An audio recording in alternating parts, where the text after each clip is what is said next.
দর্শক স্বাগত জানাই সময়ের কণ্ঠস্বর থেকে। এই মুহূর্তে আমরা রয়েছি শাহবাগ চত্বরে এবং আপনারা জানেন ইনকিলাব মঞ্চের আহ্বায়ক শরীফ ওসমান হাদির হত্যাকারীদের গ্রেফতার এবং বিচারের মুখোমুখির দাবিতে কিন্তু আজকে দ্বিতীয় দিনের মতো শাহবাগ চত্বরে বিক্ষোভ এবং অবস্থান কর্মসূচি করছেন ইনকিলাব মঞ্চের সদস্যরা।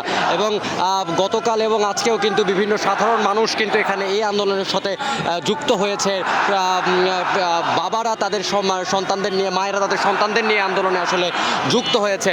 এবং ইনকিলাব মঞ্চের সদস্য সচিব কিছুক্ষণ আগে বক্তব্যে জানিয়েছেন যে উপদেষ্টারা গতকাল এখানে আসতে চেয়েছিলেন এবং তারা একটা শর্ত জুড়ে দেয় যে আন্দোলন বন্ধ করতে হবে, কিন্তু ইনকিলাব মঞ্চ থেকে সেটিকে অস্বীকৃতি জানায়। এবং ইনকিলাব মঞ্চের সদস্য সচিব জাবেদ জানান যে উপদেষ্টা মণ্ডলীর তো কেউ নয়, প্রধান উপদেষ্টা ডক্টর ইউনূসও যদি আসেন এখানে আন্দোলন বন্ধ করা হবে না।